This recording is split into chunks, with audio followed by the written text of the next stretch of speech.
Ellen, the TV's broken again. Oh my gosh. Hi, I'm Cambry. I'm the home health nurse you guys were referred to. Hi, Cambry. My name is Ellen. Come on in. Okay, Cambry, this is my husband, Paul. Nice to meet you, Paul. My name is Cambry, and I'm here to do an assessment and talk about what has been happening with you lately. That sounds good, but you're not here to fix my TV? No, I'm the home health nurse. What is it that you'd like to talk about? Well, since returning home from Iraq, I've just been distant and I've just put a strain on my family. I'm not able to be a fireman or a paramedic anymore. After witnessing a tire explode, I've been rattled. I feel like I've just been withdrawn from my family and just emotionally just dead. So what you're saying is after you returned from Iraq is when you started to become withdrawn? Yes. Can you describe what was happening before you were unable to work? I was just feeling angry. I was having difficulty sleeping. When I am able to sleep, I have a recurring dream that I'm just shot dead on the spot back in Baghdad. This causes me to be more irritable and restless just throughout the day. Ellen, have you picked up on these changes? Absolutely. I feel like he's a bit more withdrawn from me and his family, and he has just a really hard time letting me love him. Wow, that must be really hard on your guys' relationship.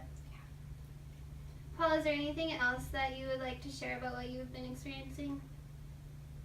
I've never been suicidal, but I think it would just be better if I was just dead for everybody.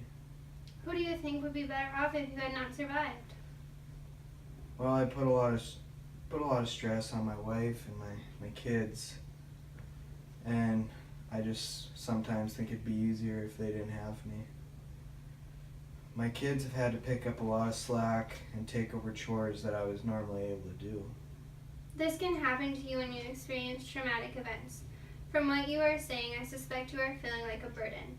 Would you like to have your kids present to talk about this as a group? I think that would be a good idea. Okay, I'll go get the kids. Hello, my name is Cambry, and I'm the home health nurse here to help your father. Cambry, this is Kira and John.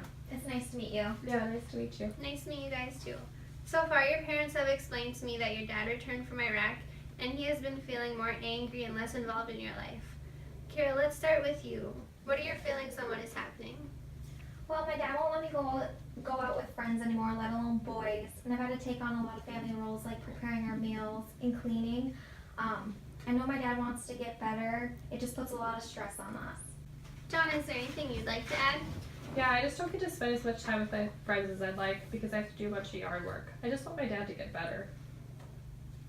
We all love him and we want him to get better, and I think that we just want ways to help him as a family.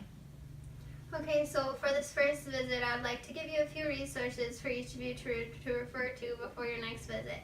I would like Ellen, Kira, and John to work on sympathy and be mindful that Paul is seeking help.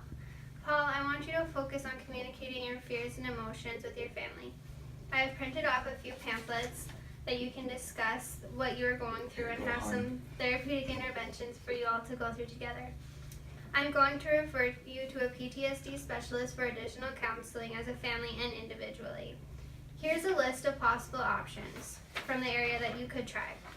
And Paul, I'm specifically going to refer you to the Department of Veteran Affairs. Thanks, Cambry. I really appreciate this. No problem.